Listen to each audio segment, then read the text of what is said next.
Բարի երեկո, առաջին ալիքի եթերով շաբաթ արևմտահայերենով ամփոփելու ժամն է, ես Սիվանա Կարապետյանն եմ։ Ազգային ժողովեն ներսպետական տարեհաշվի քննարկման ընթացքին Հայաստանի վարչապետ Նիկոլ Փաշինյանը հանդես եկած է ծավալուն ելույթով ներկայացնելով տարեհաշիվը ոչ միայն որպես հաշվաբարական փաստաթուղթ, այլ որպես երկրին իրականություն արտացոլող թվային փաստաթուղթ։ Վարչապետը նշած է, որ 2024 թվականի տարեհաշվին եկամուտները կազմած են 2 տրիլիոն 579 միլիարդ դրամ։ Փաշինյանը իր ելույթին ընթացքին հատուկ շեշտած է հարգերուն կարևորությունը, ընդգծելով, որ զանոնք պետք է ընկալել որպես պետության բարեկեցության, անվտանգության եւ զարգացման հիմնասյուն։ Անոր խոսքով հնարավոր չէ արդյունավետ պետություն կառուցել առանց հարկային մշակույթի ձևավորման, իսկ յուրաքանչյուր վճարված հարկը ի վերջո կվերադառնա քաղաքացիին, որպես կյանքի որակի բարձրացում։ Պետական տարեհաշիվը ոչ այնքան հաշվաբահություն կամ թվապանություն է, որքան փոխանցագություն, եւ կարեւոր է, որ տարեհաշվին էությունը հասկանան ոչ միայն կառավարության անդամները եւ պատգամավորները, այլև հանրությունը, ընդգծեց վարչապետ Նիկոլ Փաշինյանը։ Ըստ երկրի ղեկավարին տարեհաշիվը թվային փոխանցագություն է, որ կբատմե իրականության հաջողություններու եւ ցախողումներու, մարդահրավերներու եւ հնարավորություններու մասին։ 2024-ի պետական տարեհաշվին եկամուտները կազմած են 2 տրիլիոն 579 միլիարդ 200 միլիոն դրամ։ Ասիգա երկրի ընտանեկան տարեհաշիվն է եւ ասիգա բոլորին պետական մարմիններու եւ քաղաքացիներու աշխատանքի արդյունքն է, շեշտեց վարչապետը։ Փաշինյանը ներկայացուց աշխատադեղերու նոր մրցանշային թիվը 2025-ի ապրիլին 783,547 աշխատադեղ եղած է 2018-ի ցուցանիշեն 44.7%-ով ավելի։ Ես գիտեմ, որ շատ հաճախ լինում է հոռետեսություն վիճակագրությունների վերաբերյալ, բայց այս վիճակագրությունը ավելի քան վստահելի է, ինչու, որովհետև այս աշխատատեղերը կոնկրետ մարդկանցով, անուն ազգանուններով, վճարված աշխատավարձերով եւ աշխատավարձի դիմաց վճարված եկամտային հարկով ապացուցելի է, այսինքն այս մի թիվը, որը չի կարող ընդհանրապես որևէ առարկության տվել։ 2018-ի ապրիլի համեմատ այս տարվան ապրիլին միջին աշխատավարձը աճած է 75%-ով 173,996 դրամեն, հասնելով 304,992 դրամի։ 7 տարվան հանրակումարային քննաջը 25% եղած է, շեշտեց վարչապետը։ Այս թիվերով Փաշինյանը պատասխանեց հարցման, թե արդյոք հիմա մարդիկ 2018-ի համեմատ ավելի լավ գաբրին։ Այս թիվը վկայությունն է այն բանի, որ մարդիկ Հայաստանում ավելի լավ են ապրում եւ ավելի լավ են ապրում գնաճի հաշվառումով եւ ավելի լավ են ապրում շուրջ 50%-ով։ Այսինքն իրենց ապրածի կեսի չափով, եթե պատկերավոր նկարագրենք, ավելի լավ են ապրում։ Սա իհարկե չի նշանակում, որ մարդիկ Հայաստանում գոհ են իրենց կյանքից։ Նախ այս ասածս վերաբերվում է աշխատող մարդկանց, բայց մյուս կողմից տեսնում ենք, որ մենք մեծ տեսանելի աշխատող մարդկանց թիվը էականորեն ավելացել է։ Երկրորդն էլ մարդիկ ինչու կարող են գոհ չլինել իրենց կյանքից։ Մի շատ պարզ, հասկանալի եւ լեգիտիմ պատճառով, որովհետեւ մարդիկ ուզում են ավելի լավ ապրել եւ ուզում են ավելի լավ ապրել ինչու, որովհետեւ տեսնում են, այսօրվա Հայաստանում տեսնում են, որ ավելի լավ ապրելը հնարավոր է եւ հետեւաբար մեր խնդիրը ոչ միայն այս թվամբանության աճը ապահովելն է, այլև գոհունակություն ապահովելն է, որը շատ մասշտաբային խնդիր է, որին ավելի ուշ կանդրադառնամ։ 2025-ի ապրիլին բոլոր աշխատողներու աշխատավարձի բահուստը համախառն կազմած է 238 միլիարդ 975 միլիոն դրամ։ 2018-ի ապրիլին այս ցուցանիշը 24 միլիարդ 206 միլիոն դրամ էր։ Աճը 144 միլիարդ դրամ է կամ 153%։ Ես օրինակ մտածում եմ ինչ մեկնաբանություն տամ ես այս թվին, այս տարբերությունը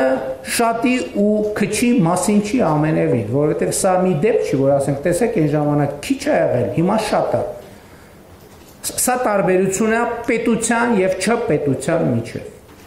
Մենք չենք կարող այս թվերը համեմատել, ասել, գիտեք, տեսեք, թիվը այն ժամանակ ինչքան քիչ է եղել, հիմա ինչքան շատ է, որովհետև սա այդ կատեգորիայի եւ այդ հարթության մասին չի։ Սա պետության ու չպետության մասին է։ Բնականաբար բոլորի աշխատավարձի բահուստի մեջ գմտնեն թե քանի միլիոն ստացողներու եւ թե 80,000 դրամ ստացողներու աշխատավարձերը, շարունակեց երկրի ղեկավարը։ Փաշինյանը այս ծիրեններս հայտարարություն մկադարեց։ Բարձր աշխատավարձ հիմնականում 80-90%-ով ստանում են նրանք, ովքեր մրցունակ կրթություն են ստացել։ Ցածր աշխատավարձ մոտավորապես 80-90%-ով ստանում են նրանք, ովքեր չեն ստացել մրցունակ կրթություն։ Ինչու եմ ասում 80-90 եւ ոչ 100%, որովհետեւ մեծ է հավանականությունը կամ կա հավանականություն, որ 10-20%-ը կարող են բարձր աշխատավարձ ստանալ ոչ թե կրթության, այլ ուրիշ գործոնների հաշվին։ Եվ 10-20%-ը կարող են ցածր աշխատավարձ ստանալ ոչ թե ոչ մրցունակ կրթության, այլ ուրիշ գործոնների պատճառով։ Ներառյալ անարդարությունը, կարգավորումները եւ այլն եւ այդպես շարունակ։ Բայց ես որևէ կերպ հնարավոր չեմ համարում, որ այդ շեղումը ավելին լինի 10, մաքսիմում 20%-ից։ Խոսքը հարգավ չի վերապերիր ընկերային հadoop խումբերուն մանրամասնեց Վարշավեդը, սակայն նույն ինքն մրցունակ կրթության բագասն է պատճառը, որ այդ ոլորտի բարեփոխումները կառավարության համար այդչափ կարևոր են։ Փաշինյանը դբրոցներուն ուղերձ հղեց, ասելով. «Լավ սորվեցեք, որ լավ ապրիք։ Պետք է սակայն ընդլայնել ու ճշգրտել լավ ապրելու մասին պատկերացումներու շրջանակը»։ Եվ քանի որ մեր կառավարության խոսույթում մարդու երջանկությունը առանձնահատուկ տեղ է զբաղեցնում, կարծում եմ պետք է նաև ձևակերպել ինչ է նշանակում լավ ապրել լինում է նշանակում եմ կարծիքով լինել երջանիկ, իսկ երբ է անհատը երջանիկ։ Իմ կարծիքով անհատը երջանիկ է, երբ ազատ է, պաշտպանված է, առողջ է, ստեղծագործ է, ունի սոցիալական միջավայր, սիրված աշխատանք, որի վաստակով հասանելիություն առողջ սննդին, առողջ ապրելակերպին, անհրաժեշտ կենցաղային պայմանների, պարբերաբար ճամփորդում է, սիրված է, հարգված է, հաղորդակից է հոգևոր կյանքին եւ կամ մշակույթին։ Փաշինյանը հիմնավորեց. «Մարդը երջանիկ է, երբ ազատ է, իսկ ազատություն կնշանակե ժողովրդավարություն, օրենքի քերագայություն, իրավունքի պաշտպանություն եւ ասոնք արդահայտված են pedagogan դարեհաշվի մեջ։ Ըստ Վարչապետին pedagogan դարեհաշիվը եւ ծախսերը ամենուր են»։ Ցանկացած քաղաքացի, երբ որ փողոցում քայլում է, ուղիղ է նայում, աչ է նայում, ձախ է նայում, հետ է նայում, ինքը տեսնում է Հայաստանի Հանրապետության պետական բյուջեի ծախսային հոդված կամ ծախսային հոդվածի բացակայություն կամ ծախսային հոդվածի անբավարարություն կամ արդյունավետ ծախս կամ անարդյունավետ ծախս, այսինքն մենք ուր նայում ենք, տեսնում ենք պետական բյուջեի արտահայտություն։ Պաշտպանված ըլլալու հիմնավորումը ունենալ ոստիկանություն, թադական համագարկ, ազգային անվտանգության ծառայություն, որոնց վրա կարելի է հույս դնել, ունենալ պաշտպանունակ բանակ, ամուր թիվանակիտություն եւ թիվանակիտական ծառայություն, որակյալ օրենսդրություն։ Ցանկը երկար է, սա Վարչապետը։ Երջանիկ ըլլալու համար պետք է նաեւ առողջ ըլլալ։ Օրինակ մենք առողջապահական համակարգում պետական բյուջեից լիզինգի ծրագիր ենք իրականացնում, որով թե պետական, թե մասնավոր առողջապահական կազմակերպությունները սարքավորումներ են ձեռք բերում եւ հրաշահարում մարդն է։ Եվ իհարկե առողջապահական ապահովագրության համակարգը մեր պատկերացմամբ այն է, ինչ եւս մի մակարդակով կբարձրացնի մեր քաղաքացիներին, կմոտեցնի երջանկության։ Երկրին ղեկավարը շարունակեց. «Ստեղծագործ ըլլալու համար պետք է գրթված ըլլալ։ Ընկերային միջավայր ունենալը կնշանակե ստեղծել սպոզայքիներ եւ այլ ենթագառուցվածքներ, ուր մարդիկ պիտի գարենան շփվել։ Երջանիկ ըլլալու համար ըստ Վարչապետին պետք է ճամփորդել, իսկ ադոր համար պետք է անվտանգ ճանապարհներ ըլլան։ Օդային փոխադրամիջոցը պետք է զարգացած ըլլա։ Օդային տրանսպորտի զարգացումը պետական բյուջեի կոնկրետ տող է եւ կառավարության այն որոշումը, որի արդյունքում եւս Վիզեր ընկերությունը հայտարարեց Հայաստանից եւ դեպի 7 ուղղություններով թռիչքներ բացելու համար միջինում եւ իրենք են հայտարարել, ես չգիտեմ պրակտիկան, հայտարարության մեջ նշվում էր բազային գին 29 եվրո տոմսի համար։ Հիմա հարգելի գործընկերներ, հասկանում եք, Հայաստանի Հանրապետությունում 2025 թվականին հնարավոր է 29 եվրոյով, 30 եվրոյով, 50 եվրոյով տոմս գնել ինքնաթիռի։ Հասկանում եք։ 2016 թվին հնարավոր էր Հայաստանում։ Մի հատ խնդրում եմ եկեք գնանք մի հատ տոմսերի գները հանենք, տենանք ինչ է տեղի ունեցել։ Օդի հարկը հիմա էլ ունենք, բայց հիմա որոշ ուղղություններով, նաև մեր կարգավորումներով օդի հարկն էլ է,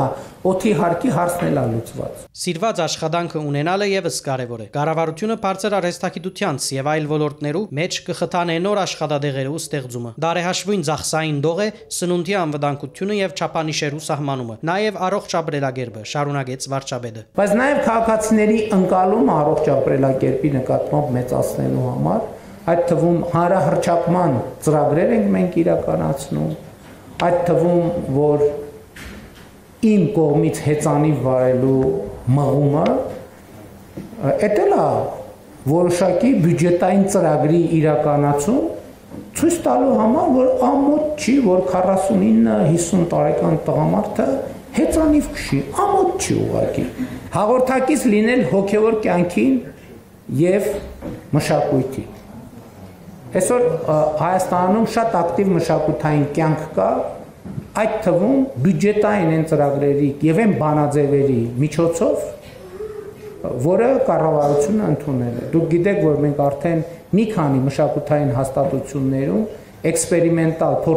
փորձարարական մեթոդով ֆինանսավորման նոր բանաձևեր են դրել եւ ակնհայտ է, որ այդ բանաձևերը գործում են, որովհետեւ մենք շահագրգռություն ենք ստեղծել, որպեսզի մեր մշակութային հաստատությունները իրենց սիրած գործով զբաղվելով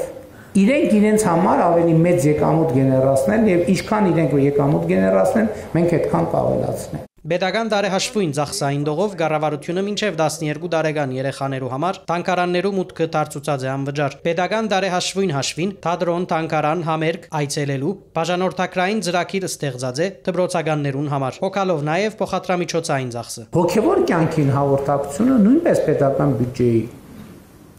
ծախսային տող է, որովհետև այսօր մեր պատմամշակութային բազմաթիվ հուշարձաններ, որոնք այդ թվում հոգևոր կյանքի անբաժանելի մաս են, որպես պատմամշակութային հուշարձան պատկանում են պետությանը, այսինքն պետության սեփականությունն են եւ գտնվում են պետության հոգացության ներքո։ Եվ այդ թվում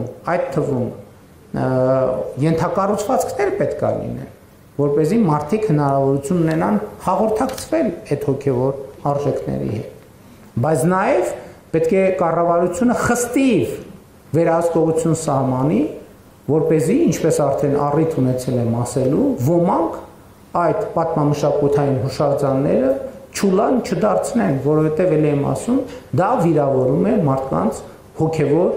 զգացումները։ Փաշինյանը հիշեցուց իր կյանքի լրագրողական եւ պատգամավորական շրջափուլերը, եւ pedagogan դարեհաշիվը դարբեր ձևակերպումներ ուներ։ Ճգնաժամի դարեհաշիվ, բահբանողական դարեհաշիվ, հուսահատության դարեհաշիվ, զարգացման դարեհաշիվ։ Ըստ վարչապետին դարբերագումները պետք է հանել, որովհետեւ Հայաստանի մեջ պետք է ըլլա երջանկության դարեհաշիվ։ Երջանիկ լալու համար նաեւ գենցաղային պայմաններ են անհրաժեշտ։ Բայց եթե մարդը գաբրին օրոքված ու գահավորված բնակարանի մեջ կամ մեծ առանձնադամը մեջ, որ սակայն չունի գոյուղի, էլեկտրականություն կամ փողոցը պատված չէ, այլ ցեխոդ է, ամենևին չի նշանակեր, որ մարդը բարեկեցիկ կաբրի, շեշտեց Փաշինյանը։ Մարդու անհատական բարեկեցությունը կախված է ոչ այնքան նրանից, թե ինքը ինչքան փող է ծախսում իր ընտանիքի համար։ Շատ ավելի կախված է նրանից, թե պետական եւ համայնքային բյուջեն ինչքան փող է ծախսում իր այդ նույն մարդկանց ընտանիքի եւ անհատի բարեկեցության համար։ Եվ այս ընկալումը առանցքային է, մենք պետք է սա հասկանանք, մենք չենք կարող առանց սա հասկանալու ունենալ բարեկեցություն Հայաստանի Հանրապետությունում։ Ոչ մի ընտանիք, բացարձակապես ոչ մի ընտանիք ինքը իր կյանքի եւ բարեկեցության վրա չի ծախսում, չի կարող ծախսել ավելի շատ, քան ծախսում է Հայաստանի Հանրապետության պետական բյուջեն։ Ճիշտ այսպես հիմնավորեց վարչապետը, թե ինչու Հայաստանի pedagogan դարեհաշիվը ընդանեկան է։ Նիկոլ Փաշինյանը բնտեց, որ այս ամենը կնշանակե, թե հիմնարար կերպով պետք է փոխվի վերաբերմունքը հարկ վճարելու նկատմամբ, քանի որ միայն հարկ վճարելու բարակային գլլաբեդություն, բարեկեցություն, երջանկություն, ազատություն, անվտանգություն, առողջություն, գրթություն, ցանկը անսպար է։ Օրինակ շատ քննարկում է գույքահարկի բարձր լինելու կամ չլինելու հարցը։ Ես բոլոր դեպքերում ասում եմ եւ հիմա էլ ուզում եմ ասել, հրապարակային եմ ասել, որ բոլոր այն քաղաքացիները կամ գյուղացիները, գյուղում ապրող մարդիկ, մանավանդ այն գյուղերում, որտեղ մենք մանկապարտեզ ենք կառուցել, փողոցներ ենք կառուցել, երբ որ խոսում են հարկի շատ լինելու մասին, խնդրում եմ ուղղակի եկեք ուղեկցենք իրենց եւ նայենք ուղղակի լուր նայենք այն մանկապարտեզին, որը չի եղել։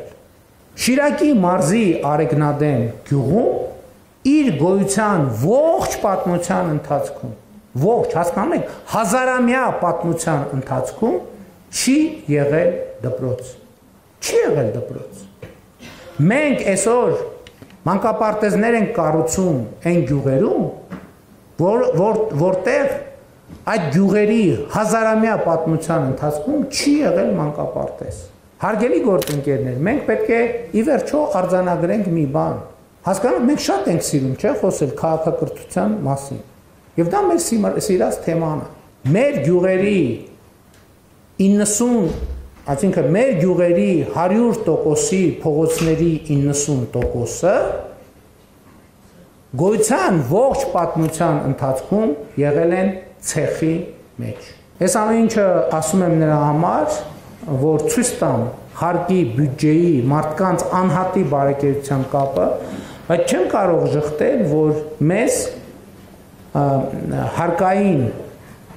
քաղաքականության շուրջ անհրաժեշտ է լայն եւ մեծ ըմբռնում։ Եվ ես կարծում եմ, որ մենք առաջիկա շրջանում եւ առավել եւս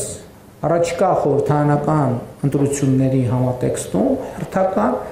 պետք է այս թեման շատ լրջորեն քննարկենք մեր քաղաքացիների հետ։ Հարկային համագարկը գադարյալ չէ, ընդգծեց Նիկոլ Փաշինյանը, սակայն պետք է քաղաքացիները ըմբռնեն, որ հարկը իր ընտանիքի զավակի դան երկրի անվտանգության, բարեկեցության, երջանկության համար է։ Ոչինչի կարելի է հասնել առանց pedagogan դարեհաշվի ծախսին։ Կանխատեսում եմ, որ այս քննարկումից հետո նաև հետևյալ մի արձագանքն է լինելու, որ պետական պաշտոնյաների աշխատավարձերը, պարգևատրումները եւ այլն, ես այսօր առավոտ հատուկ հանել եմ այս քննարկումից առաջ, խնդրել եմ ֆինանսների նախարարությունը տա տեղեկատվություն եւ երբ որ ես խոսում եմ 238 միլիարդ աշխատավարձի մասին, ուրեմն պիտի ասեմ, որ պետական կառավարման համակարգի աշխատավարձերը այդ ամեն ինչի մեջ փոքր են 5%-ից։ Պետական կառավարման համակարգի այդ բոլոր մեծադղիրդ պարգևատրումները եւ այլն եւ այլն եւ այլն։ Եվ ելի եմ ասում, եթե օրինակ ամբողջ պետական այդ շահարկումները որ կան, որ պարգևատրում մի ստացեք, թոշակները բարձրացրեք, եթե օրինակ 2025 թվականի ապրիլին ամբողջ պետական համակարգը չստանար աշխատավարձ, 0 աշխատավարձ ստանար, ապրիլին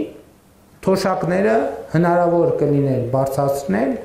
1400 քանի դրամ։ Պատկերացնում եք, ամբողջ պետական համակարգ դատարաններով, դատախազությունով, պետական նախարարություններով եւ այլն, բոլորը ոչ մեկ 0 աշխատավարձ, բայց այդտեղ կա մի նրբություն։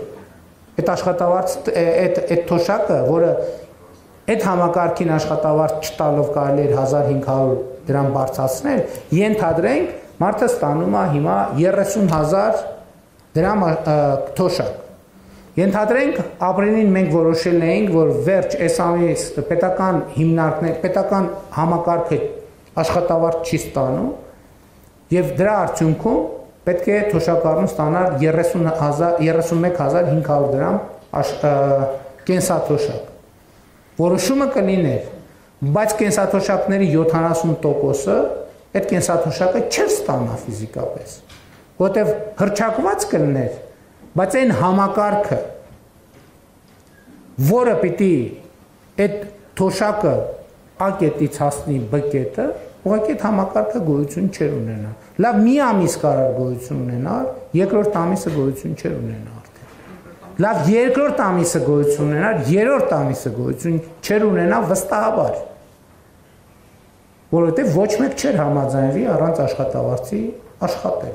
Ամփոփելով ելույթը վարչապետը կորձընկերներուն արդյունավետ քննարկում մաղթեց, քանի որ քննարկումներու արդյունքով գուրվակծվի ինչպես ունենալ ավելի շատ եկամուտներով pedagogan դարեհաշիվ եւ ինչպես ծախսերը դարձնել առավել արդյունավետ ու հասցեական, որբեսի անոնք արդյունավետորեն ծառայեն Հայաստանի քաղաքացիներու անվտանգության, բարեկեցության եւ երջանկության։ Պատմական հնարավորություն կա Հարավային Կովկասի մեջ խաղաղություն ունենալու հնարավորություններու բավականին լայն պատուհան կա հայտարարած է արտաքին գործոց նախարարը, նշելով, որ այս կարծիքին են Ամերիկայի Միացյալ Նահանգներու վարչակազմը, նաև այլ երկրներու գործընկերները։ Հայ-թուրքական հարաբերություններու կարգավորման անդրադառնալով Միրզոյանը նշած է, որ թեև դիվանագիտական հարաբերություններ չկան Անկարայի հետ, սակայն արգա է աշխուժ երկխոսություն կան միջանկյալ արդյունքներ, բայց վերջարդյունքներ տեսնելու ժամանակն է։ Խոսելով Հայաստան-Իրան-Փարսաստիճան փոխարցություններու մասին Միրզոյանը տեղեկացուցած է, որ հարաճիգային Երևանի մեջ կսպասեն Իրանի նախագահին։ Խաղաղության պայմանագրի փոխանցության շուրջ բանակցությունները ավարտած են եւ գա Հայաստանի ու Ադրբեջանի համար ընդունելի փոխանցություն։ Երևանը վերահաստատեց, որ պատրաստ է սկսելու խորհրդակցություններ որոշելու ստորագրման օրն ու վայրը։ Ազգային ժողովի մշտական հանձնաժողովներու համատեղ նիստին հայտարարած է արտաքին գործոց նախարարը։ Արարատ Միրզոյանի խոսքով Ադրբեջանը իր նախապայմանները հարաճ քաշած է, որոնց մեկն ալ Մինսկի խումբի լուծարման գործընթացին կվերապերի, ինչ որ Հայաստանի համար հասկանալի եւ ընդունելի է։ Մենք կարծում ենք, որ այս գործընթացը Մինսկի խմբի եւ կառույցների լուծարման եւ խաղաղության պայմանագրի ստորագրման հետագայում վավերացման ուրեմն գործընթացը առնվազն պետք է զուգահեռվեն եւ մենք միաժամանակ կարող ենք օրինակ երկու թղթի շուրջ հանդիպում ունենալ, ստորագրություն ունենալ։ Ինչ կվերապերի Թուրքիո հետ երկխոսության նախարարին քննադատմամբ ճանենալով դիվանագիտական հարաբերություններ շատ աշխուժ եւ գործուն երկխոսություն կա։ Իհարկե կան միջանկյալ արդյունքներ, բայց վերջան արդյունքները տեսնելու ժամանակն է։ Նախարար Միրզոյանը ներկայացուց թե հարևան, թե այլ գործընկեր երկրներուն հետ գործակցության ուղղությամբ նախորդ դարվան արդյունքները անհայտնեց, որ հարաճիգային Իրանի նախագահը կսպասեն Երևանի մեջ։ Հայաստան խմբակցության պատգամավոր Արթուր Խաչատրյանը հետաքրքրվեցավ խաղաղության պայմանագրեն, հարցնելով, թե ինչու Ադրբեջանի խմբակցության համաձայնիլը նախարարը մեծ ցերկբերում կհամարե։ Ի պատասխան Միրզոյանը նշեց այն, որ գա փոխանցություն, որոնց շուրջ համաձայն են թե Հայաստանը, թե Ադրբեջանը։ Շոշափելի ցերկբերում է, նույնիսկ չստորագրված վիճակով։ Բայց ես ավելի առաջ գնամ, կանխած գալով մեր եւ ձեր միջև արդեն քիչ-քիչ ծավալվող կռիվը։ Լավ ավանդույթների համաձայն։ Այս մասին ով խոսա, պարոն Խաչատրյան, գոնե դուք պիտի չխոսաք։ Եվ ես կարող եմ ասել ինչու։ Դուք ներկայացնում եք մի քաղաքական ուժ, որը 1918-20 թվականներին ինչքան ուժ ուներ, ինչքան հնարավոր էր վատ պայմանագրեր կնքեց, Ալեքսանդրապոլի պայմանագիր։ Եկեք չկռվենք։ Դուք չունեք փաստարկ եւ խոսալու տեղ։ Հայաստանը ստեղծված է Բաթումի պայմանագրով 12000 քառակուսի կիլոմետրի վրա եւ հանձնված է բոլշևիկներուն 30000 քառակուսի կիլոմետրով, արձագանքեց Արթուր Խաչատրյանը։ Դուք որ առաջի փոխվարչապետ էիք, հանգիստ գնում եք Ստեփանակերտ, որովհետև 42000 քառակուսի կիլոմետր այն տարածքը, որ հանգիստ գնում էիք։ Դուք երբ որ իշխանություն եք կար ճանաչված Արցախի հանրապետություն։ Պատասխանը ակնհայտ է, չէ։ Սա ինձ ստիպում է ենթադրել, որ դա սովորական քարոզչական են հնարքներից է, հայրենասիրականի անվան տակ սիրուն փաթեթներից, որի տակ դուք լրիվ ուրիշ բաներ եք պայմանականորեն վաճառել Հայաստանի Հանրապետության ժողովրդին։ Հետևաբար կրկին այս արտահայտությունը ես ասում եմ, հալվա ասելուց բերանը չի քաղցրել, որ դուք շուշուտ ասում եք Արցախի Հանրապետություն, ճանաչեիք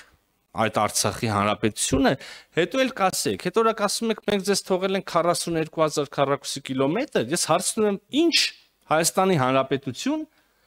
դե տենց հա դուխով ասեք հա, որտեվ էտել էր տարբեր մի րոպե, դա էտել էր տարբերակ ասել, չենք ճանաչում Արցախի Հանրապետություն, այդ սա հիմա ճանաչում ենք Հայաստանի Հանրապետություն։ Ախր դուք ոչեն եք արել, ոչ լուծման եք գնացել, ոչ հայտարարել եք դա հանրապետություն անկախ, ոչ հայտարարել եք Հայաստանի մաս, ոչ զիջել եք, ոչ չեք զիջել, ուղղակի անverջ, անսահման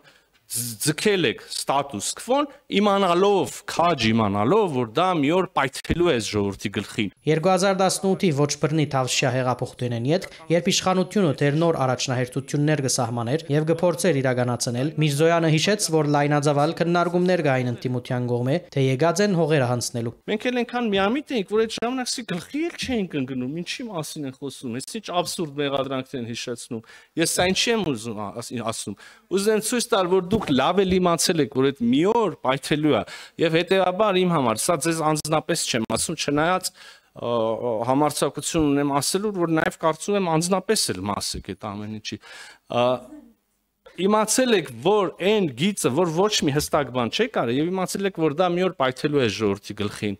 Եվ այդպես էլ եղել է, ցավոք սրտի մենք եւ հայ ժողովուրդը եւ ես անձնապես չենք ունեցել բավարար խելք, քաղաքական հասունություն, քաղաքական միտք, եթե կուզեք, ժամանակին ճիշտ կողնորոշվելու գլխի ընկնելու եւ գնալու զիջումների, գնալու լուծումների։ Ինչպես պայմանագրի համաձայնեցման մասին հայտարարությունը նպաստեց մեր անվտանգության, հետաքրքրվեցավ Հայաստան խմբակցությունեն Քրիստինե Վարդանյանը։ Սյունիքում ինչի են երկու ամիսա կրակում։ Ոնց եք դուք բանակցել, համաձայնեցրել, փաստաթուղթ, հիմա էլ ասում, որ ավելի առաջ եք գնացել անվտանգության ապահովման գործում, եթե ավելի լավ վիճակ էր այդ հայտարարությունից առաջ, քան հիմա անվտանգության ապահովման գործում։ ԱՄՆ պետքարտուղարը, Ռուսաստանի Դաշնության պաշտպանության նախարարը կոնկրետ տեղանք նշելով խոսել են վտանգի մասին։ Ես ուզում եմ հասկանալ, դուք ավել տեղեկություն ունեք Ադրբեջանից գուցե ստացված կամ որտեղից, որ վտանգ չի սպառնում ու այս գործընկերներին կոմունիկացիա տեղի չունեցել, թե իրենք ավել տեղեկություն ունեն, մեզ են զգուշացնում, դուք եք դա թաքցնում։ Քանի դեռ չկա համագարկայնացված խաղաղություն, զորաշարժի վտանգը արգա է, շեշտեց նախարարը, հավելելով, որ Ամերիկայի Միացյալ Նահանգներու պետական քարտուղարությունը իր հայտարարության մեջ նշած է այն, ինչ ինքը լսած է եւ գսե։ Դուք տենց դիպվածային ասում եք, բայց իրանք կրակում են։ Պարոն Խաչատրյան ասում է, թշնամու վերջի երկու կետին համաձայնվեցիք։ Ես ասում եկեք խոսանք Ժորժ ջան, ու լավ է, թող հրապարակային, մեր քաղաքացիներն են։ Լավ ինչ անենք, չանենք այդ պայմանագիրը, չհամաձայնենք այդին, չառաջարկենք մեխանիզմ, հրճակենք ամբողջ բանին, ինչի մենակ Ադրբեջանը, ինչի մենակ Թուրքիան, մի հսկայակ ասենք թուրքական աշխարհը, մահմեդական աշխարհը, արդեն արաբական ժողովուրդները, չգիտեմ, հերավոր արևելքի բաներ, օվկիանիան ժողովուրդներն հետը մեր թշնամի ու ինչ անենք ժողովուրդ, դուք ինչ եք պատկերացնում, մի օր կարակ հոդաբաշ նստենք, պարոն Խաչատրյան, դուք ինձ բացատրեք, ասեք Միրզոյան, սխալ է, այն երկու կետին պետքա չհամաձայնվեինք, պետքա ինչ անեինք, այդ չեմ տեսնում ես ձեր ասածների մեջ ոչ մի կերպի, բացի նրանից, որ ճռճռան հայրենասիրական բաներ ասեք, չգիտեմ։ Այնուհետև նախարարը հարց ուղեց ընդդիմության, երբ կսեն ինք սխալ է, որն է իրենց ճիշտը։ Ըստ նախարարին Հայաստան խմբակցությունը եւ վերջինիս համագիրները երկու մասի կբաժնվին։ Մի փոքրաթիվ մասը ինձնից լավ գիտի, որ ես ճիշտ եմ։ Ես 4 հատ փաստարկ կասեմ, 5-րդ, 6-րդն էլ այդ մարդիկ դուք այդ խմբի, ենթախմբի մարդիկ կասեն։ Այ ուրիշ բան, նրանք չեն ասում, նրանք ասում են այլ ճռճռան բառեր, այլ նարատիվներ, մանիպուլացնելու մյուսների։ Եվ ահա ձեր խմբի, խմբակցության, հոսանքի այն մյուս ավելի մեծ մասը, որը չի մանիպուլացնում, ազնվորեն հավատում եմ, որ իրանք ճիշտ են։ Օրինակ ուզում եմ կոմպլիմենտ անել, հաջողություն անել Տիկին Վարդանյանին։ Ինքը նենց անկեղծ է ատում ինձ եւ ազնվորեն հավատում է, որ ես ինչ եմ արել, ծախել եմ, դա չգիտեմ ինչ եմ արել։ Հասկանում եք։ Ես որ նայում եմ, թե ինքը ոնց ազնվորեն հավատում իր ասածին եւ ոնց ազնվորեն ինձ համարում դավաճան, չեմ կարող նույնիսկ հակափաստարկներ ռացիոնալ ասել, որովհետև Տիկին Վարդյանի հավատքը այնքան խորն է, որ ռացիոնալ փաստարկների համար փակվում է ինքը։ Այնինչ ձեզ, պարոն Խաչատրյան, ոչ միայն կարող եմ համոզել, այլև կարող եմ պնդել, որ դուք ինձնից լավ գիտեք, որ ես ճիշտ եմ։ Իսկ դուք սխալ։ Հարց հնչեց նաև Եվրոպական միության երկրներու մուտքի արտոնագիրներու դրամատրման առնչյալ խնդիրներում մասին։ Միրզոյանը նշեց, գործընթացը իսկապես մտահոգիչ։ Մենք այս հարցը մեր ԵՄ անդամ երկրի գործընկերներին, նրանց ովքեր ներկայացում են Երևանում առնվազն, մշտապես նրանց ուշադրությանը բերում ենք։ հնչում են տեխնիկական պատճառաբանություններից վերջացած մինչև ֆինանսական դեպքեր կան, ընդունում ենք հայկական, օրինակ, չգիտեմ, դիմողի դժգոհություն դեպքեր կան, բայց բացառիկ է սա կանոն չեմ կարող դարձնել, որ մենք չենք կարծում, որ մեր քաղաքացու նկատմամբ օրինակ հարգալից վերաբերմունք է դրսևորվել, դեպքեր էլ կան, բազմաթիվ դեպքեր էլ կան, կամ եթե կուզեք դեպքերի մեծ մասում առնվազն, մենք առարկություն չունենք հիմա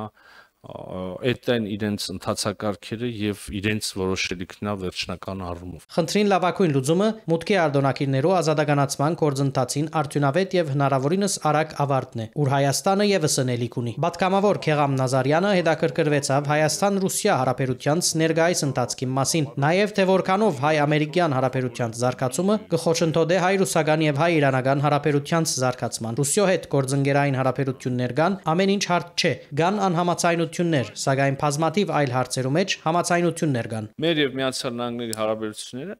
որևէ երրորդ երկրի դեմ ուղղված չեն, լինի դա Ռուսաստանը, լինի դա Իրանը, լինի դա, չգիտեմ, որ Մադագասկարը։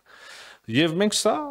հարցերի առաջանալու դեպքում բարձրացնում ենք բոլոր գործընկերներին։ Այնպես ինչպես Հայաստան-Ռուսաստան հարաբերությունները մենք երբեք թույլ չենք տա, որ ուղղված լինեն որևէ այլ երրորդ երկրի դեմ։ Ինչ վերաբերում է կոնկրետ Միացյալ Նահանգներ Իրան, ուրեմն համատեքստին, մենք մեր բոլոր գործընկերներին տեղեկացրել ենք եւ վերջերս էլ թարմացրել ենք այս տեղեկացումը, որ մենք պատրաստ ենք մեր հնարավորությունները ի նպաստ բերել մեր երկու այլ, ուրեմն թեկուզ եւ հակադիր դիրքորոշումներ եւ դիրքավորումներ ունեցող գործընկերների միջև հարաբերությունների նորմալացման։ Ինչ կվերապերի նախարարության արդյունքներուն, նախորդ տարի 27.4 միլիարդ դրամ ծախսած են, կատարողականը 98.8%։ Տարեհաշվի կատարողականի քննարկման շրջանագեններս ներքին գործոց նախարարուհի Արփինե Սարգսյանը ներկայացուցած է դեկերատեսչության 2024 թվականի գործունեության արդյունքները։ Նախարարուհին տեղեկացուցած է, որ տարվան ընթացքին արգրավված է շուրջ 426 կիլոգրամ թմրամիջոց 202 կիլոգրամով ավելի քան 2023-ին։ Այս տարի արգրավված է 173 կիլոգրամ թմրամիջոց։ Մեկ այլ տվյալով նախարարուհին ներկայացուց Լեռնային Ղարաբաղեն տեղահանված 78 քաղաքացի, ներառյալ 63 ոստիկան և 15 քաղաքացիական ծառայող արդեն աշխատանքի անցած են ներքին գործոց նախարարության համակարգին մեջ։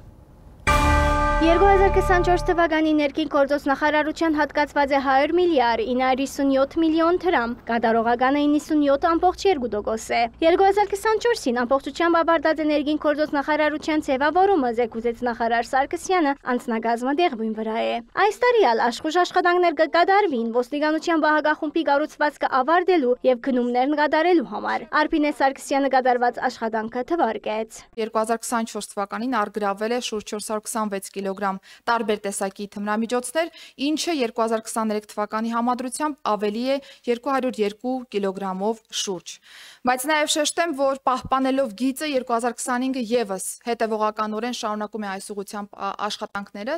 թվականի կտրվածքով եւ ամբողջ իրավապահ համակարգի կողմից ըստ էության այս ժամանակահատվածում մենք ունեցել ենք շուրջ 173 կիլոգրամ թմրամիջոցի արգրավում։ Նախարարը տեղեկացուց, որ կառավարության հարաճիգա նիստին պիտի զեկուցվի թմրամիջոցներու թեմ պայքարի նոր ռազմավարության մասին, որու մեջ առանձնահատուկ ուշադրություն կդարձվի անչափահասներուն։ Լուծումները երկուսն են, կամ մենք համապարտադիր կանոն ենք նախատեսում, որ բոլոր անչափահասները կամ ձեր նշած տարիքային խմբի, կամ ավելի ցածր շեմից մինչև 18 տարեկան անձինք պիտի հանձնեն թեստերը, կամ նախատեսում ենք կամավորության սկզբունքով թեստավորման հանձնման կանոնը։ Վստահ եմ, որ կառավարության կողմից վաղը ծրագիրը հաստատելու պայմաններում հարցը բերելու ենք նաև ազգային ժողովի տիրույթ, որովհետև ինչ եղանակով էլ որ հարցը կարգավորվի, դա պիտի կարգավորվի օրենքով, որովհետև այլ որևէ ակտով, որևէ ձևով մեր քաղաքացիների վրա նման պարտականություն դնել չենք կարող։ 2024-ին արգրավված եւ գամավոր հանձնված է 1579 միավոր հրազեն, 10.7%-ով ավելի նախորդ տարվան ցուցանիշ են։ Արփինե Սարգսյանի խոսքով գործնական փուլ մտած է Եվրամիության հետ միտքի արտոնագիրներու ազգանացման գործողություններու ծրագրի մշակումը։ Նախարարուհին անդրադարձավ նաեւ անձնագազմային համալրումին։ Լեռնային Ղարաբաղից տեղահանված մեր հայրենակիցների մասով ոստիկանության համակարգ մուտք գործելու տեսանկյունից ես ասեմ, որ այս պահի դրությամբ ընդհանուր 78 անձ ունենք, որոնք արդեն իսկ ներքին գործերի նախարարության համակարգ անցել են աշխատանքի, որից 15-ը եղել են քաղաքացիական ծառայողներ, իսկ արդեն 63-ը ոստիկանության աշխատակիցներ են։ Հայաստան խմբակցության պատգամավոր Գեղամ Մանուկյանը նախարարեն հետաքրքրվեցավ, ինչ պատճառով աշխատանքեն ազատված է փոխնախարար ոստիկանության պետ Արամ Հովհաննեսյանը։ Նախարար Սարգսյանը հստակացուց միջադեպեր փնտրել պետք չէ, որևէ պաշտոնադար անձ հավերժ չէ։ Ներքին գործերի նախարարությունում իմ նշանակումից հետո կադրային տարբեր փոփոխություններ են եղել եւ կարծում եմ կադրային փոփոխությունները շատ բնական են եւ որևէ արհեստական բան կադրային փոփոխությունների մեջ չկա։ Եվ կադրային փոփոխությունները գալիս են ինչ որտեղ նաև օգնելու, որ մենք նոր հայացքով, նոր մոտեցմամբ նայենք այն հարցերին, որոնց որ տարիներ շարունակ կարող ենք մեկ այլ հայացքով նայել բնականորեն։ Եվ ոստիկանապետի փոփոխությունը հենց այս տրամաբանական մոտեցման շրջանակներում է։ Նախարարուհի Սարգսյանը պատասխանեց նաև Մղճյանի դպրոցի մեջ շորորդ դասարանցիներուն թմրանյութ դալու թեփքի մասին հարցման։ Ան երևույթը դադարելի եւ մտահոգիչ համարեց։ Նախարարուհին խոսքով թեփքին հետ կապված ունեցած են արդյունավետ տվյալներու հավաքագրում եւ գրծած են շատ մանրամասնություններ բարձել եւ փոխանցել քննչական կոմիտեին, որ ալ կորձընթացը ճիշտ տրամաբանությամբ կրծած է հարաճ տանին։ Ըստ Սարգսյանի վերջին դեղեցության սպիտակ փոշենման ցանկվածի մասով փորձագիտական եզրակացությունը դեռ չէ փոխանցված քննչական կոմիտեին։ Ֆրանսիայի աջակցությունը Հայաստանին անվերաբար, լիակադար եւ մշտական է։ Այս ուղերձը փոխանցված է Գորիսի մեջ իրականացվող Հայաստան-Ֆրանսիա աբակետրոնացված համագործակցության 5-րդ համաժողովին ընթացքին։ Միջոցառման ժամանակ Հայաստանի արտաքին գործոց նախարարի տեղակալ Վահան Գոստանյանը բարձր քննադատեց է Փարիզի շարունակական աջակցությունը Հայաստանի ինքնիշխանության ու տարածքային ամբողջականության, ընդգծելով, որ Հայաստանը հակառակ արգա մարտահրավերներուն վճռական է դարաշրջանի մեջ երկարատև խաղաղության հաստատման հարցին մեջ։ Ֆրանսիական շունչը Գորիսի մեջ դեղի ունեցավ Հայաստան-Ֆրանսիա աբակետրոնացված համագործակցության 5-րդ համաժողովը։ Սյունիքը ընտրված էր հաշվի առնելով մարզին ռազմավարական նշանակությունը։ Բացի այդ, մարզին եւ Ֆրանսիայի Յուվերն-Ռոնալդ շրջանի միջև օրինագելի գործակցություն կա։ Հայաստան-Ֆրանսիա աբակետրոնացված համագործակցությունը Հայաստանի միջպետական հարաբերություններու ամենագենցունակ ոլորտներն է եւ ամուր համագարկային հիմքերու վրա է, նշած է տարածքային կառավարման եւ ենթակառուցվածքներու նախարարը։ Կանոնավոր եւ բարձրաստիճան երկխոսության շնորհիվ Հայաստանի եւ Ֆրանսիայի միջև ընդգրկուն օրակարգ ձևավորվել է ինչպես քաղաքական, տնտեսական, պաշտպանական, կրթամշակութային, առողջապահական, ֆրանկոֆոնիայի եւ այլ բնագավառներում։ Հայաստանի կառավարության առաջնահերթություններից է Սյունիքի դիմակայունության բարձրացումը, որը միտված է ինչպես անվտանգության, այնպես էլ տնտեսական, կրթական, առողջապահական եւ այլ կարողությունների զարգացմանն ու ամրապնդմանը։ Երևանը բարձր կգնահատե Ֆրանսիայի աջակցությունը Հայաստանի ինքնիշխանության, տարածքային ամբողջականության եւ ժողովրդավարության ամրապնդման, Հայաստան-Եվրամիություն գործընկերության ընդլայնման երկկողմանի եւ եվրոպական ձևաչափով Ֆրանսիայի ցուցաբերած օժանդակությունը Հայաստանի պաշտպանական կարողություններուն եւ տնտեսական դիմակայունության ամրապնդման, շեշտած է արտաքին գործոց փոխնախարար Վահան Գոստանյանը։ Ցանկանում եմ հատուկ ընդգծել օրեր առաջ Երևանյան երկխոսության միջազգային համաժողովի շրջանակներում Ֆրանսիայի, Եվրոպայի եւ արտաքին գործերի նախարար Բարոյի այցը Հայաստան, որի ընթացքում նախարար Բարոն մասնավորապես հայտարարեց Հայաստանում նոր ներդրումներ կատարելու Ֆրանսիայի որոշման մասին։ Սա հերթական անգամ փաստում է Հայաստանի տնտեսական զարգացման, ենթակառուցվածքների կայացման գործում Ֆրանսիայի աճող հետաքրքրության եւ էական նպաստ է բերելու այս կարևոր հանձնառությանը։ Հակառակ արգամարտահրավերներուն Հայաստանը վճռական ջանքեր կգործադրե տարածաշրջանին մեջ տևական խաղաղության հաստատման համար հիմք ընդունելով տարածքային ամբողջականության, ինքնիշխանության եւ սահմաններու անխախտելիության սկզբունքը։ Այս դրույթները փոխադարձ հարգելու հանձնառությունը Երևանի եւ Բաքուն ստանձնած են Ալմատայի հրճակագրով եւ բազմիցս հաստատած են հետակային ընդգծած է արտաքին գործոց նախարարը։ Հետևողականորեն հանձնառու ենք Ադրբեջանի հետ հարաբերությունների կարգավորմանը։ Ինչպես գիտեք, Հայաստանը եւ Ադրբեջանը հայտարարել են Հայաստանի եւ Ադրբեջանի միջև խաղաղության եւ միջպետական հարաբերությունների հաստատման մասին համաձայնագրի տեքստի շուրջ բանակցությունների ավարտի մասին։ Հայաստանը պատրաստ է անհապաղ ստորագրել եւ հետագայում վավերացնել այն։ Կարող եմ վստահեցնել, որ կողմերի բոլոր մտահոգությունները հասցեագրելու ամենահստակ ուղիղ եւ ամենակարճ ճանապարհը համաձայնագրի ստորագրումն ու վավերացումն է, որով խաղաղ համակեցության դարաշրջան կբացվի մեր տարածաշրջանում։ Հայաստանի նպատակն է ձևավորել խաղաղ եւ անվտանգ տարածաշրջանը, ուր հակամարտություններու փոխարեն պիտի քերագայի համագործակցությունը, փակ սահմաններու փոխարեն բաց տարբասները, սպառնալիքներու փոխարեն փոխադարձ հարկանքի վրա պիտի զարգանան միջպետական հարաբերությունները, շարունակած է Գոստանյանը։ Սյունիքը գրնաթարնալ Հայաստան-Ֆրանսա համագործակցության ռազմավարական հենագետ, ուր ենթակառուցվածքներու, փոխադրամիջոցներու, ուժանյութային ոլորտներու մեջ համատեղ ծրագիրները պիտի ծառայեն ոչ միայն Հայաստանին, այլև տարածաշրջանի շահերուն։ Այս համատեքստում Հայաստանի կողմից առաջարկվել է խաղաղության խաչմերուկ նախագիծը, նպատակ ունենալով զարգացնել Հայաստանի եւ մեր անմիջական եւ լայն տարածաշրջանի հարևանների միջև հաղորդակցությունների զարգացումը։ Հայաստանի կառավարությունը մեծապես արժևորում է Ֆրանսիայի հետևողական ջանքերը, որոնք ուղղված են միջազգային իրավունքի համաձայն տարածաշրջանում կայուն եւ տևական խաղաղության հաստատմանը։ Ֆրանսիայի աջակցությունը Հայաստանին անվերապահ է, լիագադար եւ մշտական։ Ֆրանսիայի, Եվրոպայի եւ արտաքին գործոց նախարարին խոսքերը դեսաուղերձով փոխանցած է նախարարության գլխավոր քարտուղարուն դեղակալը։ Դավիթ Բերտոլոտիի խոսքով չկա երկու ժողովուրդներու բարեկամության եւ սերտ կապերու ավելի գեղեցիկ օրինակ։ Այս համաժողովը կարևոր հանդիպումն է եւ հնարավորություն կուտա հստակ կերպով անդրադառնալու աբագետրոնացված համագործակցության վերաբերող շարք առանցքային նյութերու, ինեբաստ տարածքներու տնտեսական զարգացման, երիտասարդության, դեղական կառավարման ոլորտի մեջ կանանց թերի, ինչպես նաեւ Լեռնային Ղարաբաղեն, տեղահանված հայ փախստականներու գարիքներուն աշակցության։ Հայաստանի եւ Ֆրանսիայի միջև 20-ը ավելի համագործակցություններ կան։ Բավական աշխուժ են քաղաքներու եւ մարզերու ու շրջաններու գործակցությունները։ Երկու երկրներու հարաբերություններու զարգացման գործի մեջ կարևոր է նաև հայկական սպիրկի թերը, որ Ֆրանսիայի մեջ շատ աշխուժ է արձանագրեն փանախոսները։ Այս համագործակցությունը նաև աջակցություն է Հայաստանի ժողովրդավարությանը, տեղական ժողովրդավարությանը, գիտեք, որ այսօր մեր ինքնության կարևորագույն մասն է կազմում նաև ժողովրդավարական երկիր լինելը, ի ժողովրդավարությունը սկսվում է նաև տեղերից։ Եվ այս համագործակցության շնորհիվ է նաև, որ մենք բերում ենք ֆրանսիական փորձը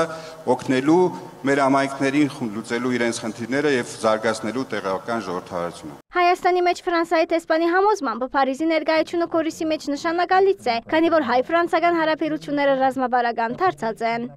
Բոլորս միավորված ենք կորիսի մեջ։ Փարիզ քաղաքի եւ հայկական ընկերակցություններու միավորման մարդասիրական օգնութենեն երկու տարի ետք։ Ասիկա կնշանակե, որ մենք կշարունակենք ձեր կողքին մնալ թե պետությունը, թե ֆրանսական հասարակությունը, թե գազམ་ագերբությունները։ Այնինչ կգառուցենք միասին, բարձաբես կորզարութային կորզակցություն չէ, բարձաբես բարեկամություն չէ, այլև իսկական լծակներ են իրավիճակին վրա ազդելու, աջակցելու Հայաստանին եւ կորձելու խաղաղության համար։ Աբագետրոնացված համագործակցության մեկ այլ վառօրինակ է կորիսի մեջ Ֆրանսիայի հյուբադոսի գրասենյակի բացումը, շեշտած է ազգային ժողովի Հայաստան-Ֆրանսա բարեկամական խումբի նախագահը։ Շատ դեպքերում Ֆրանսիայի համայնքային իշխանությունները շատ ավելի խիզախ եւ շատ ավելի արագ են գտնվել, որովհետեւ շատ ավելի արագ եւ շատ ավելի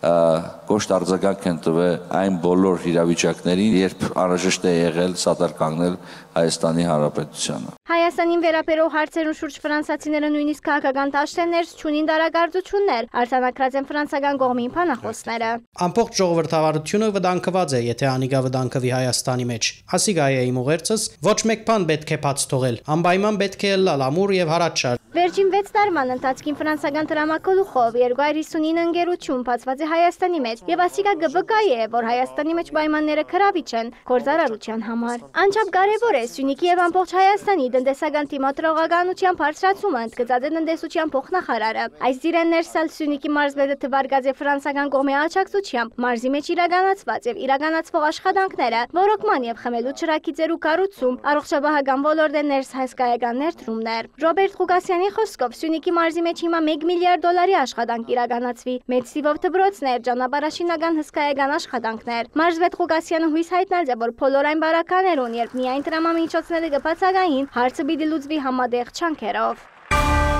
Ասիկա հյուբադոսություն չէ, բայց ավելին է, քան հյուբադոսությունը ճիշտ այսպես բնութագրած է Հայաստանի մեջ Ֆրանսիայի տեսփանը կորիսի մեջ բացված Ֆրանսիայի բադվող հյուբադոսի գրասենյակը։ Հայ եւ ֆրանսացի բարձրաստիճան պաշտոնյաները շեշտած են, որ գրասենյակին բացումը Սյունիքի մարզի մեջ ունի առաջնահերթ ռազմավարական նշանակություն։ Ասիկա մարզի մեջ բացվող երկրորդ դիվանագիտական ներկայացուցչությունն է Իրանի հյուբադոսութենեն ետք։ Կորիսի քաղաքապետարանի հարևանությամբ գտնվող շինության մեջ այսուհետև պիտի կորձե Ֆրանսիայի Բադվո հյուպատոսի գրասենյակը։ Անիգա առաջինն է Հայաստանի մեջ, ավելի քան հյուպատոսություն, այսպես ֆնութակրեց կառույցը Հայաստանի մեջ Ֆրանսիայի տեսփանը, որ իր ողջավորությունը նախարդահայտեց հայերեն ողջույնով։ Բարև ձեզ եւ բարի գալուս բոլորին։ Ինչու ասիգա հյուպատոսություն չէ, որովհետև այստեղ բավարար չափով ֆրանսացիներ չեն բնագիր, որ հյուպատոսություն բացվի, ինչ որ գծարայ է վարչարարության եւ նման բաներու, բայց ավելին է քան հյուպատոսությունը, որովհետև Հայաստանի եւ Ֆրանսիայի մեջ Սյունիքի մարզի Կորիս քաղաքի մեջ մարդիկ կկործեն ցերկ-ցերկի դված համայնքները, պետությունը, Ֆրանսիայի pedagogan կորձակալությունը, քաղաքացիական հասարակության գազམ་ագերբությունները եւ այս բոլոր կորձողություններու դեսագներուն համար Կորիսը եղած է խաչմերուկ եւ փափախոխսիրտ Բադվո հյուպատոսի գրասենյակը վայրմն է, ուր պիտի կան դարբեր նպատակներով այստեղ գտնվող ֆրանսացիները, որոնք կայցել են Հայաստան, որոնք կուքան օգնելու Հայաստանին եւ որոնք կուքան կորձելու Հայաստանի մեջ։ Կորիսը եւ Վիենը 1992 թվականեն ի վեր ունին բավականին սերտ կապեր։ Քույր քաղաքներու հռչակման համաձայնագրի ստորագրում են յետք։ Քույր քաղաքներու բարեկամությունը բազմաթիվ համագործակցություններ ծնած է։ Այս համագործակցության հնասյուներեն մեկը ֆրանսախոսությունն է, որոնք կնպաստեն գրթական հաստատություններու մեջ ֆրանսերեն դասավանդողները, ինչպես նաեւ ֆրանսախոսության կենտրոնը, որ 2006 թվականեն ի վեր բադիվ ունի ղեկավարելու։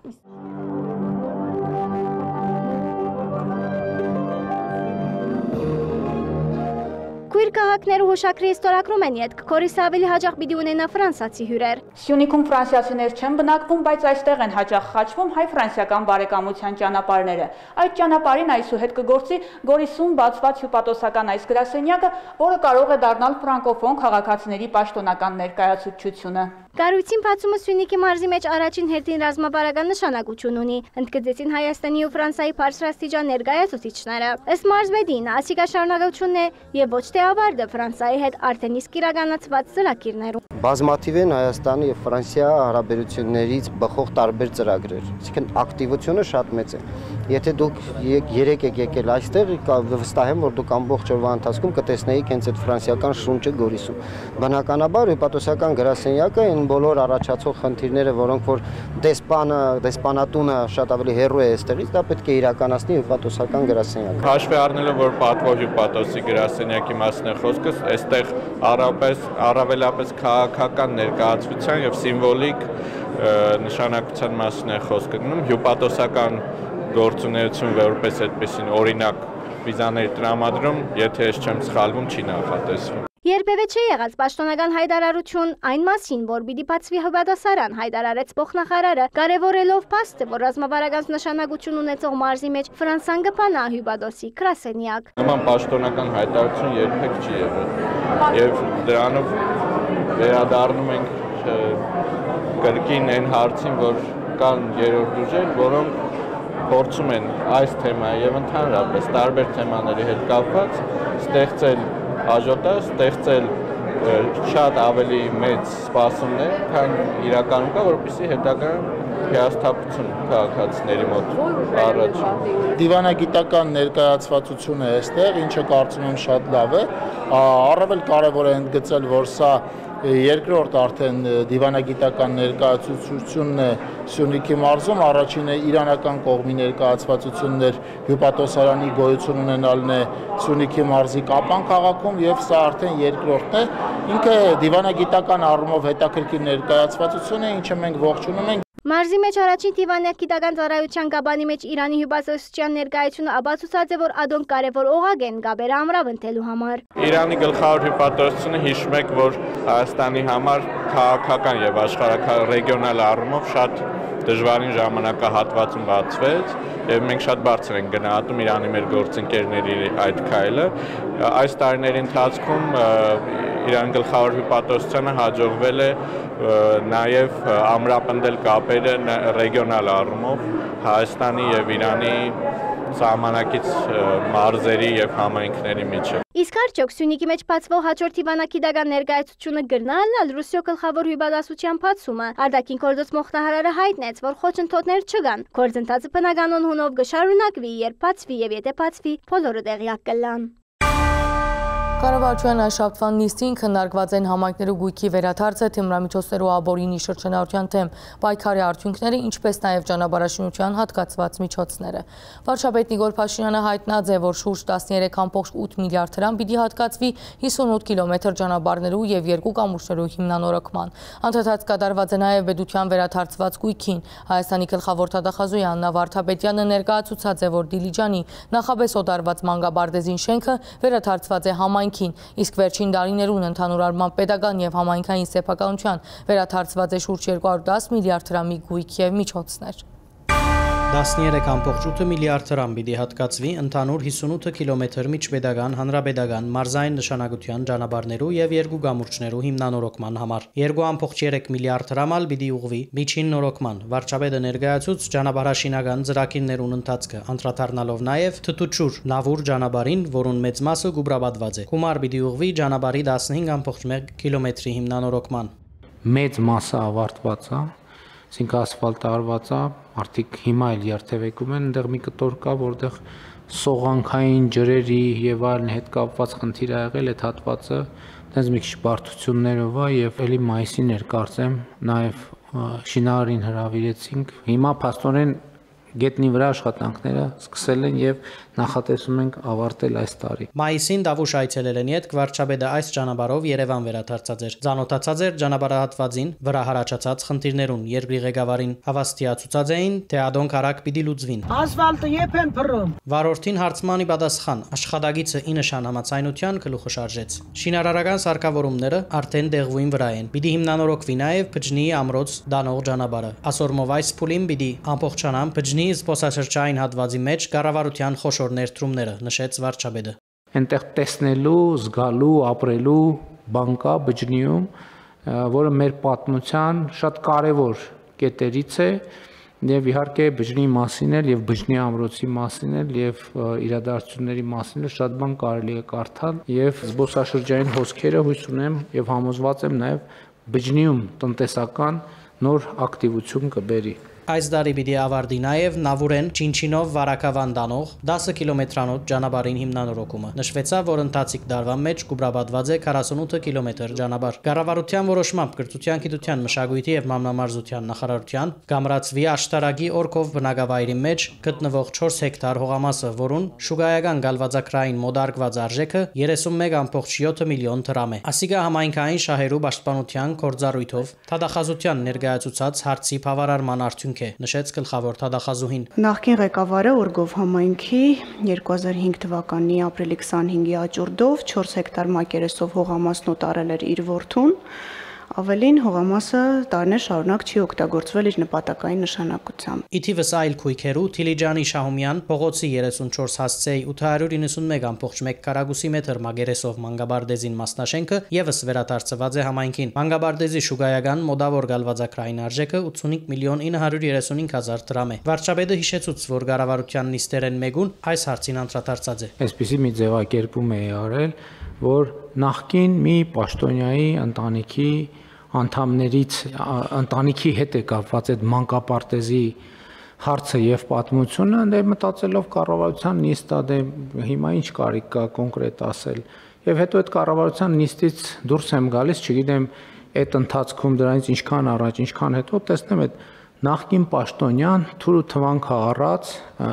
ընկելա ինչ որ գրառումներ անում, սրա հետ կապված չէ։ Ոչ ասելու մանկապարտեզները ձեռից առա, եւ այդ պաշտոնյան նախկին արտաքին գործերի նախարար Վարդան Օսկանյանն է, որի կնոջ հետ կապված էր այս պատմությունը, եւ ասենք զարմանում ես այդ մարդկանց ինչ կապ ունի, մի հատ մեկը կարա բացատրի Վարդան Օսկանյանը եւ իր կինը ինչ կապ ունեն, որ Դիլիջանում պետքա մանկապարտեզ վերցրած լինեն։ Ու ես հիմա հասկանում եմ, այս վերջերս էլ բան է, ինչ վերնագրեր են տարածում, վարչապետը, չգիտեմ ինչի հենակետային քոլեջի շենքը նվիրել է իր դստերը։ Այս մարդիկ ամբողջ այս հիմա քանի որ այս ապօրինի գույքի բռնագանձման 4 ուղղությունները ակտիվացել են, իրանց մի խնդիր ունեն ցույց տալու, որ մենք իրանց նման ենք։ Չեն էլ փորձում ապացուցեն, որ իրանք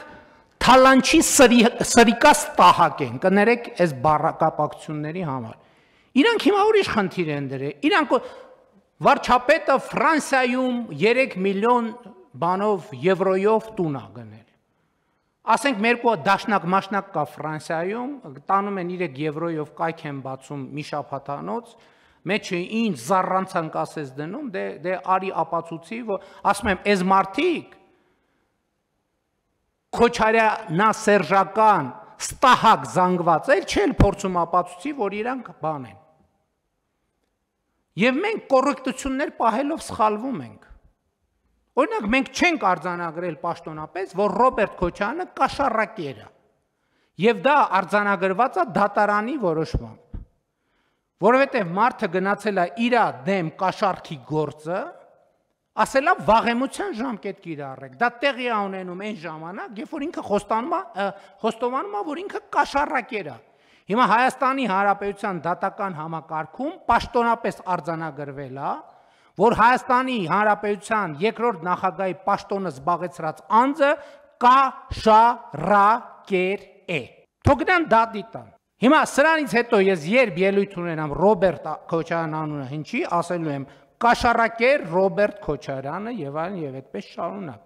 Լավ, ամեն ինչին չափ կա, սահման կա։ Ամեն ինչին չափ կա, սահման կա։ Վարչապետը վիլա է առեբանում։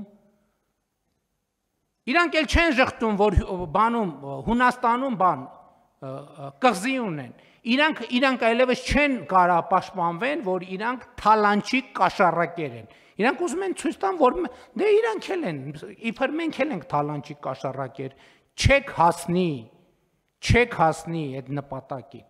որովհետև ամեն մի անհեթեթության հետևից գնան, եւ իմիջիայլոց այս անկանոն շարժումներն էլ կապված են այս գույքի բռնագանձման, այս համակարգերի։ Գլխավոր թադախազուհիի խոսքով Դիլիջանի մանկաբարձը 19 տարի չէ բարեկարգված քրեական վարույթով է, որ համայնքի հետ հաշտությամբ շենքը վերադարձվեցավ համայնքին։ Մանկաբարձի հիմնանորոգման տրամական օժանդակության ծրագիրը հարաճիգային պիտի ներկայացվի կառավարության հաստատման։ Աննա Վարդապետյանը նշեց, որ վերականգնված միջոցներու միասնական հաշվին 2024-ի դեկտեմբեր 5-ին մինչև այսօր մուտք եղած է 44 միլիոն 177 հազար դոլարին համարժեք 16 միլիարդ 953 միլիոն 382 հազար դրամ։ Անդրադառնալով աբորինի ցակում ունեցող գույքի բռնականցման ոլորտին, Թադախազուհին նշեց, որ 152 հայցաթիմումով ընդհանուր հայցակինը կկերազանցե մոտ 600 միլիարդ դրամը։ 2023-24 թվականների ընթացքում 8 հաշտության համաձայնություն է կնքվել, որոնցով Հայաստանի Հանրապետությանը արդեն վերադարձվել է եւ ամրացվել է Հայաստանի Հանրապետությանը